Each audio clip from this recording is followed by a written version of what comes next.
Welcome. Hello, thank you for joining us. This is the webinar on deworming and pest control presented by Kyla Shea of Be Where They Aren't Ranch.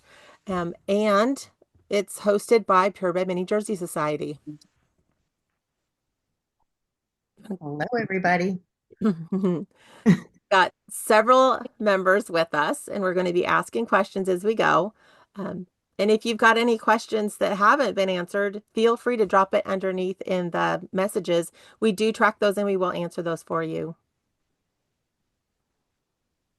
All right. Table of contents is pretty self-explanatory. We're going to just jump right in and go to type of pests. Um, All right. So PMJS was created because there was a need for not just registration of purebred mini jerseys, but for a whole community to be built with a very positive attitude.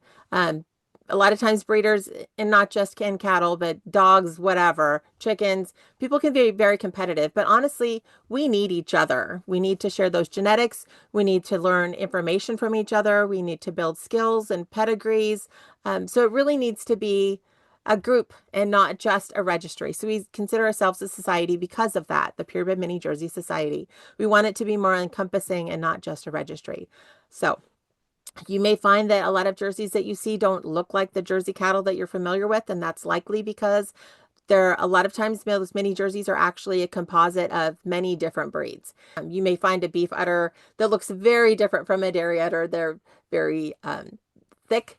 They point forward. They're just vastly different from what we're looking for in a dairy udder, where the teats are very evenly spaced, small enough to go into the milker or to be hand milked, and they point straight down at the ground, not outwards towards the legs, but straight down.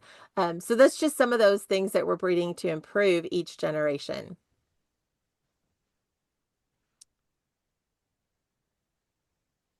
All right. And Kyla is our speaker today. She's on the board of the Purebred Mini Jersey Society.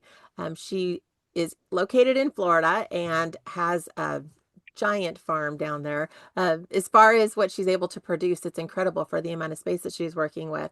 She grows for her whole family. There are multiple generations there. I'm sure she can tell you a little bit more about it, but we're so lucky to have her and all of her years of experience with dairy cattle.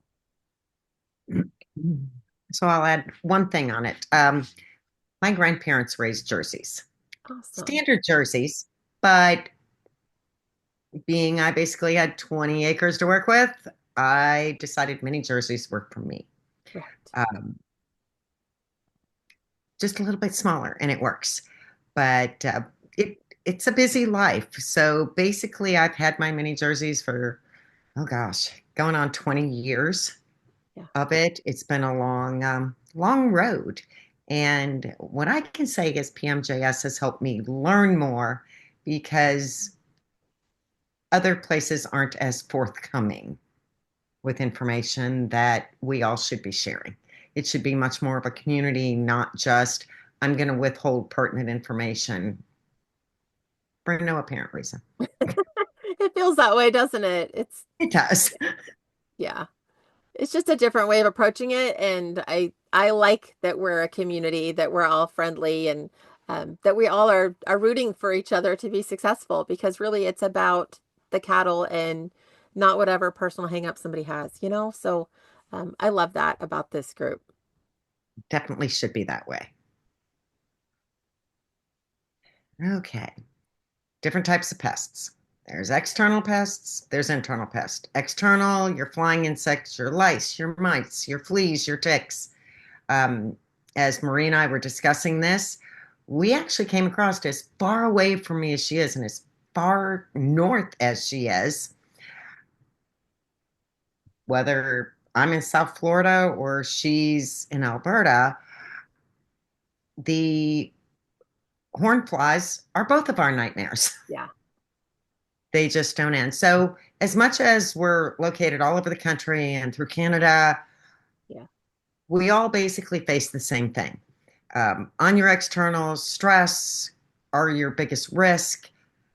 With stress comes a production loss, secondary infections, primary infections, irritations, injury, and most all of the above external pests spread rapidly to the rest of the herd.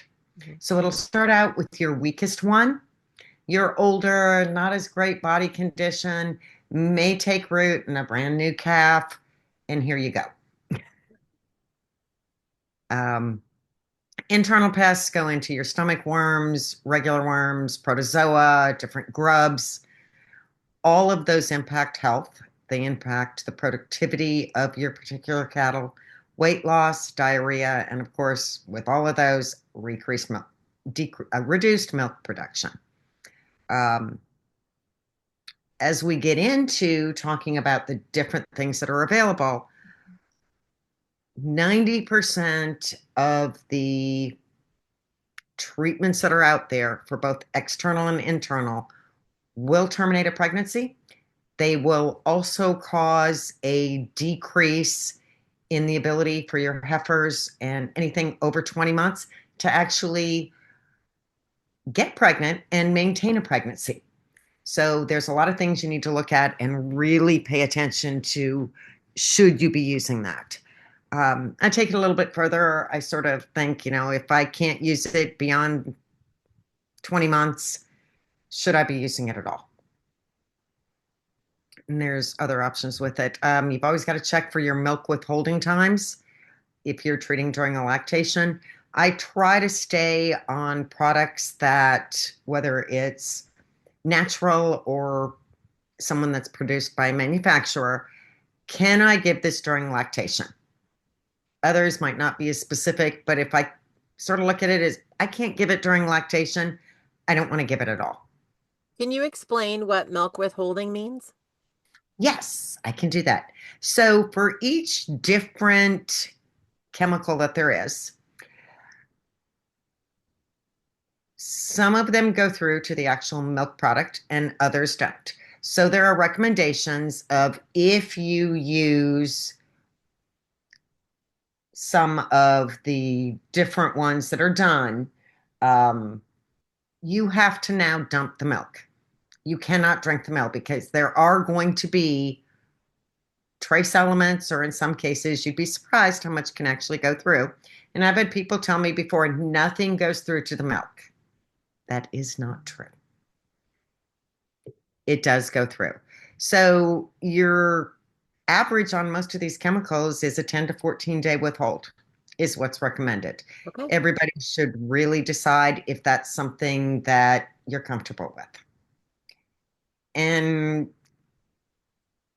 the reality of it is, if you did send it off to be a lab to be tested, let's say you withheld for 14 days, it's going to take that lab 2 to 3 weeks to turn around and tell you, yeah, you're all clear. Right. So you have to decide, do you believe the chart at 14 days? Is that good enough? And how does that work into your whole farm plan? Is this something that you want to do of being actively milking once to twice a day and dumping the milk? I try to stay more towards natural stuff. Um, I go with all my natural remedies first. If that doesn't work, then I will consider other medications that are out there and potentially one or two of those. But it's something that you really need to think about. It's a lot of research. There is a handy dandy little chart out. RJ Matthews publishes it. It's a whole spreadsheet. It's 3 pages long, and it tells you what you can and can't do. If there's a milk withhold, how much the withhold is, if you can give it before 20 months, if you can use it for a calf, if you can't, if there's a weight limit that you now need to know that calf is at least 400 pounds. That's all stuff that is delineated on their spreadsheet. So I'll reference that, but I still go back to the actual product page to read all of it, just to make sure if I have to go to a different medication to get rid of it. And again, I may be obsessive.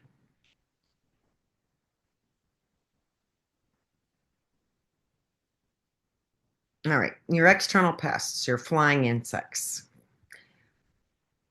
your horn flies, your face flies, your black flies, deer flies, um, horse flies, sand flies, midges, gnats, all of that, including mosquitoes. So basically, any of your flies, any of your midges, any of your gnats, any of your mosquitoes. All of those are under flying insects. Your lice and mites, chewable and sucking lice. Um, your mites can cause an infection. You can in a secondary of a scabies. Now you're going to be treating for two different things: the mites themselves, and how do you cure the skin infections? Got your American dog tick, your backlog tick, cattle fever ticks, Asian longhorn ticks. Ironically, in Florida, I don't have ticks. We have all of the above, but I don't have ticks.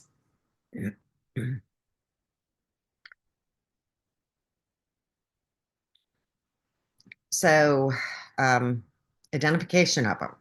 First and foremost, before you can treat it, you need to know what is it. Um, Colorations, the number of legs, the size of it, what does it look like around the head, the neck, the back of the legs, the udder, where are these animals exactly? Different types of flies, midges, grubs, everything seems to have their favorite place. And then you look at your damage, your hair loss, scabs, warbles, a lot of different stuff. Um, Veterinary can also help you if you're good with it and can manage to actually get a close hold on one. You can always take a photo on your phone, magnify it. Um, there is a link that's up on here through Waddle that they actually have a digital parasite identification now. All right, louses. Your cattle biting louse. It's going to pretty much be on your top line of your back. Your long-nosed cattle louse is going to be on the back, shoulder, neck, dewlap, and around the face. So dewlap, for anyone that doesn't know, are basically the folds right underneath their neck. Little blue cattle louse, it likes the face, the muzzle, the cheek, and the eye areas.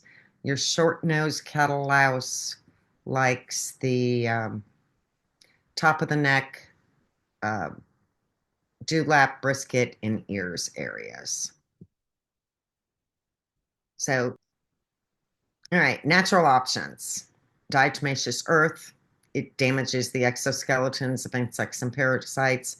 Can be used two different ways, the ways that I use it. It can be dusted over their back. You just need to be careful with that you don't dry the skin out too much. Um, South Florida, I don't really have to worry about it. We're so humid, it's not an issue. And you can also give a small amount in their feed that it actually, any internal parasites, that it will dehydrate them also and make them go away. Essential oils, oregano, thyme, uh, tea tree oils are all antifungal and antiparasitic. There's other ones that you can use as a spray that you would mix citronella, clove, your thyme again, rosemary, peppermint can help as an external spray to keep it.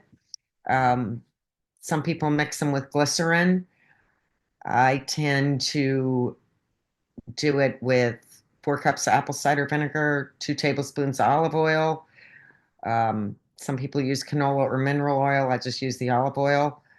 A tablespoon of dish soap, good old Dawn, and 20 drops of rosemary oil, 20 drops of basil oil, or 20 drops of peppermint oil. So I do the rosemary, the basil, and the peppermint, spray it on them. And usually I can go, unless they decide they're going swimming in the pond, I can go 3, 4 days without having to reapply it. It is not an issue as far as anything that's going to go through in the milk, anything that's going to change the taste. It's usually my first line of let's see what we can do with this. Of course, bedding areas is a large area, any place they like to lay around.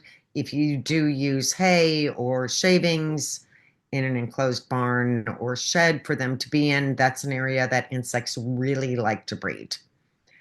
Um, Most of your essential oils, though, are used topically. It's your diatomaceous earth that you would include with the bedding in any other area they like to be around.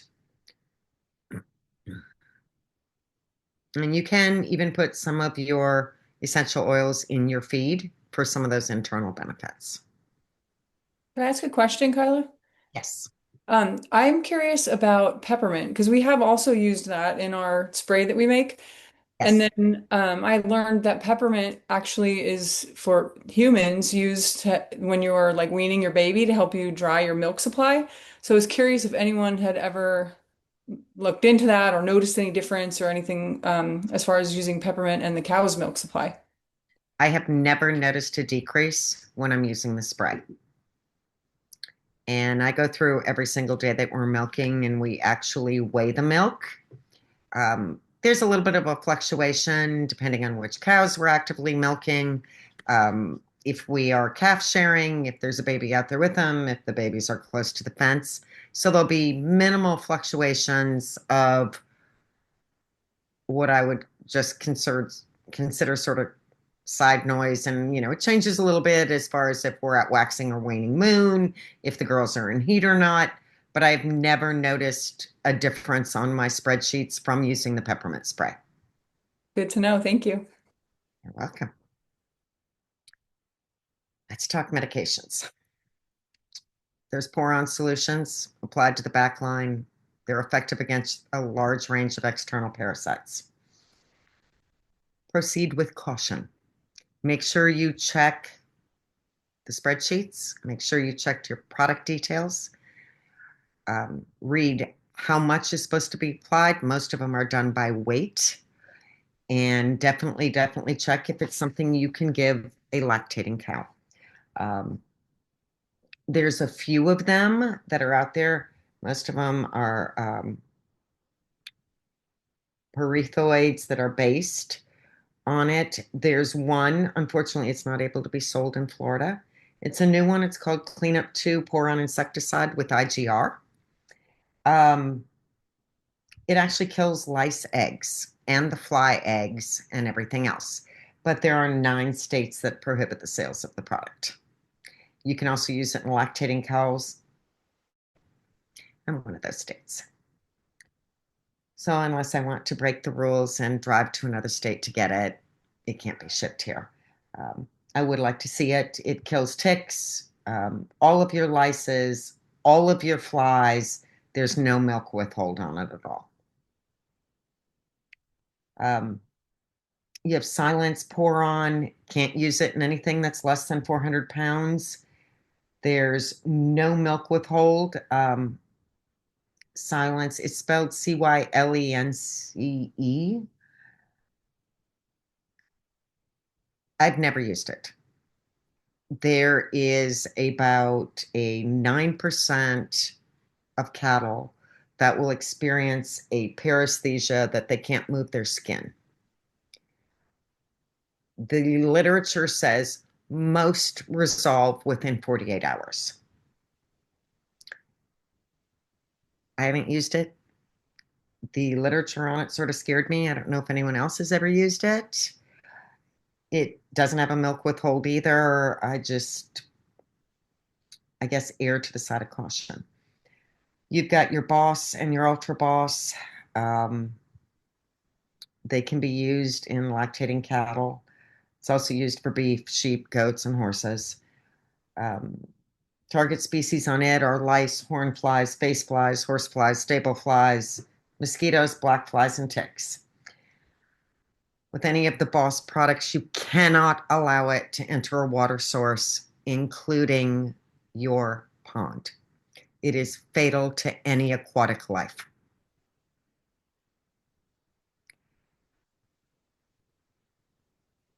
You've got Eprinex. There's no milk withhold on it. There's quite a few other ones with it. You've got your insecticide impregnated ear tags. They are supposed to release an insecticide into the bloodstream. I know Ytex makes them. There's 3, 4 other companies. I've used them a couple times. I haven't seen a large relief in any of the flies from them. It may just be South Florida, and we're bombarded. Um, you've got your feed through insecticides that are administered through feed and can control fly and their larvae. Um, I know there's supposed to be a new one coming out. I'm supposed to be meeting in a couple weeks with the new rep for it. Um, it was presented at the done by the county extension office out in Okeechobee, Florida, and it's supposed to be no milk withhold, that it doesn't go through at all. I don't know. It's been marketed for beef cattle. I'm going to just hold on that name until I can actually sit down with the rep. And I don't know of any others. I mean, you've got your safeguard that you feed, but that's more treating, not a preventative. And as far as I know, it does not kill the larvae. Sprays and dusts, good for controlling your fly population around your livestock premise. Of course, the biggest thing with it is keep it clean, keep it dry. Feces and urine attract bugs. Get that cleaned up, get it washed out, get it out of there, and particularly any feed, any area that you're in, if you can remove the feed source, you're going to not have as many, particularly of your flies, that are going to be showing up for their next meal. There are natural fly sprays. Fly swatter or fly spray is one of them. I talked about earlier, the one that I make for myself. There's another one out there that is natural. It's done with food grade fatty acids. It's called EcoVet Fly Spray. It's been done primarily for horses. There is no milk withdrawal on it at all. Um, and what I've noticed with it, I don't know, they have not given any literature on does it kill the eggs. It kills the flies and they drop the second it hits them. So the way I sort of look at that is that's 100,000 less flies I'm going to have from hopefully the ones that we've gotten. Um, you've got a lot of your dust that you can spray, particularly in any area on any of the livestock premise. Fields are a little harder. I'm interested to hear when I have that meeting if this actual feed through is to kill, it doesn't allow the flies to reproduce at all in the manure Mhm. at all. There's also another thing, fly predators, that you can put in with your manure piles, spread around other areas. Again, South Florida. Other cooler areas may have better luck with it. I've used that natural fly spray from Fly Swatter. Mhm. Um, I like it because it's safe. I can use it on my calves that are still in the barn. And this time of year when the flies start kicking up, they love the barn because it's nice and cool during the heat of the day, and the calves can really be pestered. So, the one that you mentioned earlier, is that safe on calves as well? Yes, it is. Great. So, and there's no weight limit on it. Nice. Thank You you. don't have to wait. Um,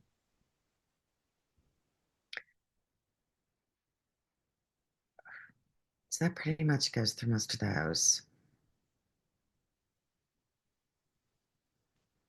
Internal pests, the bane of our existence. Stomach worms, regular worms, your Cooperia, your liver flukes, your lungworms, your tape, your protozoa, and your grubs.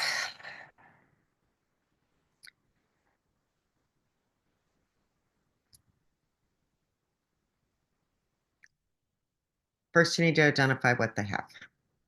Fecal egg counts can help through your vet. Eggs or larvae, should definitely pay attention if you've got a weight loss or reduced appetite, if the cow is lethargic, just tired, just acting off.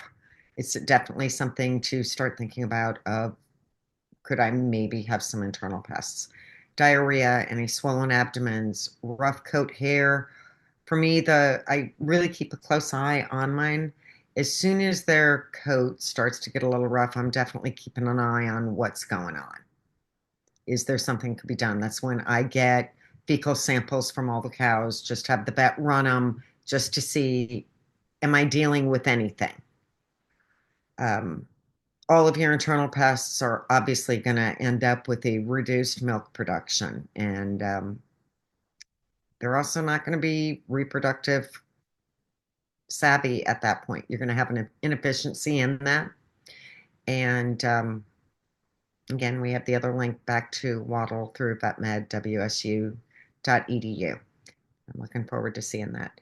With this, in these, you can see a lot of different things. You can see bottle jaw. You can see so much that starts with your internal pests.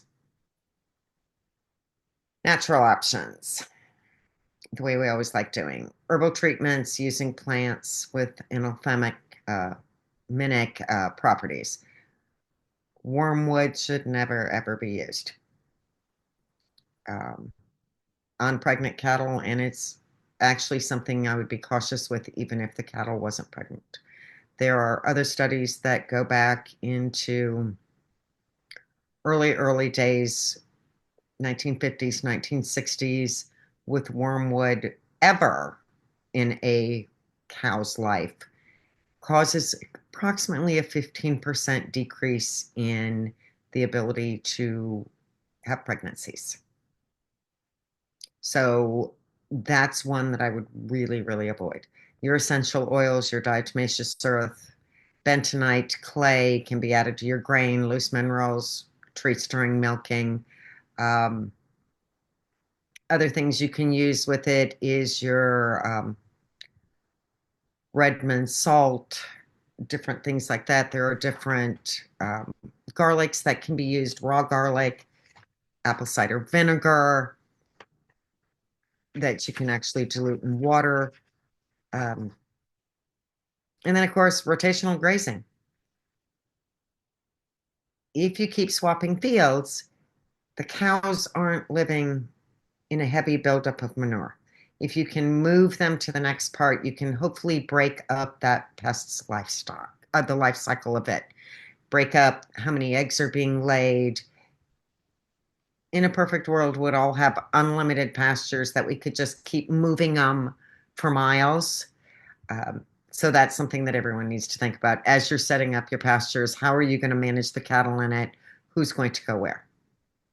Let's talk about apple cider vinegar. It helps the cows so incredibly much, whether it's for just parasites, but it also has so many other health and digestive benefits. Um, I think a lot of us now are adding apple cider vinegar to our water. I definitely add it to mine in the troughs. Those that choose to drink out of the pond, there's nothing I can do there.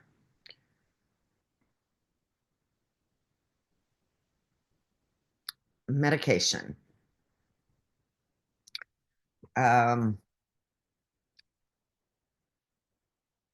Benzamide adol, sorry, benzimidazole are effective against a wide range. Um,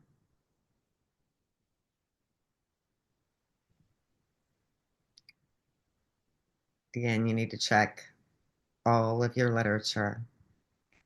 Can you give it to a lactating cow? Can you give it to a pregnant cow? And at what age can you give it to a calf? At what weight do they need to be? You have your microcyclic lactones. They're effective against intestinal worms, lung worms, and some external parasites. A lot of your macrocyclic lactones are prohibited for use in quite a few states. Hopefully you're not in a state. Florida prohibits all of them.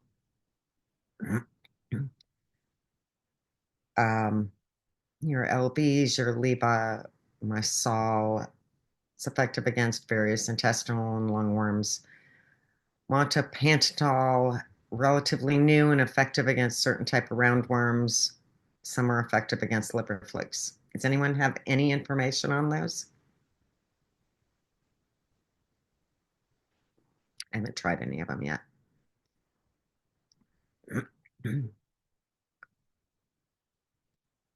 All right, barnyard pests. Anytime you bring new cattle in, you can bring parasites into your herd. That's why quarantine is recommended. You can look at the new ones that are coming in, make sure you're not mixing something with the other ones. Keep them as far away as you can. Most of us have limited space, but as far as you possibly can, keep them away. Mixed species grazing. causes cross-contamination. Lice are species specific, ticks are not. The more animals you crowd into one area, the more different types of them, the more different types of flies you're going to have. Chickens and guinea fowl will eat about 1,000 insects a day. They'll break up the cow patties, so the flies don't hatch as much. I wish I could let my chickens free range outside of their area. I can't. We have too many predators, and they wouldn't last a week outside of anything. So for those of you that you can, it's a great idea.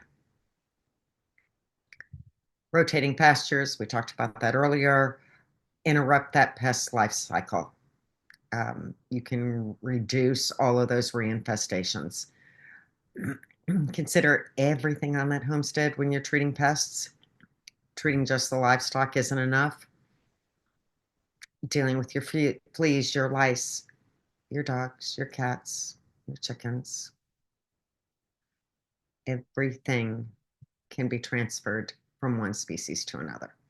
Some of the lice isn't, but everything else you're going to just have the rotating wheel of who am I treating today.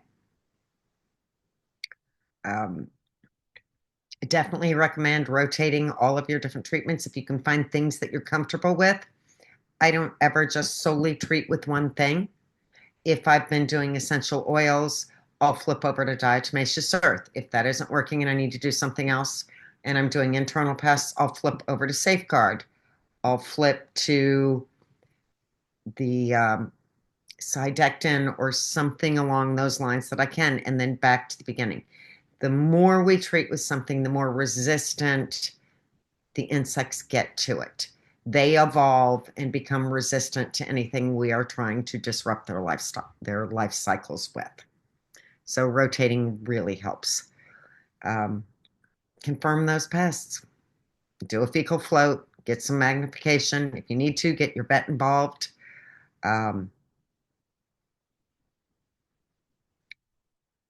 There's a lot of things that can be hosts for pests.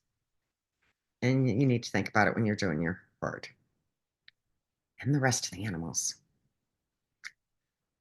Managing those barnyard pests, good housekeeping, empty the trash, remove the feces, seal the feeds. Consider having barn cats. There's fly tape, there's fly predators, your free range chickens. Within the milking barn, I found a nice way, even though I have fans out there, to keep the flies from coming in. Only works during the daylight hours, but I have clear bags with 2 copper pennies in them, and the wind or the fans blow them just a little bit, and it messes up the fly's eyesight, that they go away from that hanging bag instead of towards it. And I saw basically about a 60% reduction in my flies when I hung those bags. Pumice sprays that are out there. I use pumice sprays when the cows aren't in the barn. I don't tend to spray the stuff I use for pumice sprays while the cows are there, particularly when they're in the milking stalls at all. Animal sprays, we talked about the EcoVet one that I like. Miranda talked about the fly swatter fly spray. Those can be done at any point. The more you can knock down, the better you're going to be. Standing water. Every creature needs water. Mm-hmm. The more standing water you have, the more mosquitoes you're going to have, but that also allows your life cycle on your flies, your grubs, your lice, everything to continue. So barring floods, try to make sure that everything's draining away and not just standing around areas that it needs to be. And then routinely treat your livestock or do your fecal floats all the time. I have a treatment schedule that I use. It's probably a bit more aggressive than everybody else's. South Florida, we're never, ever bug free. Anybody else have any questions? I was going to mention that the permethrin spray that's commonly used as a premise spray is not good for cats. It messes with the cats and they'll go into liver failure is what I was told. So you don't want to have anything in there that's spraying if you've got your barn cats taking care of your mice and things that might be in there. Okay. Patty, you're going to want to make sure that you see the last video that Kyla presented for us. It was called Milking on the Homestead, and it's Oh, on that Purebred Mini Jersey Society YouTube yeah. channel. Okay. Do you see I that? will. It's the third one down. Oh, All yes, of I these are do. recorded in place there, and the last one that she did for us was Milking on the Homestead. Okay. But Patty, any questions you have, anytime, it's not a problem. Look, you know what? I love my milking friends. I mean, I think that y'all are the greatest group of people in the world because we all know how hard it is and how much work there is. And yet people are willing to share. And it's much appreciated. Kyla, thank you for your time. And thank you, Lorinda. You bet. Thank you for coming. And thank you for supporting PMJS. And thank you Oh, my everybody pleasure. for being here today. Thank you.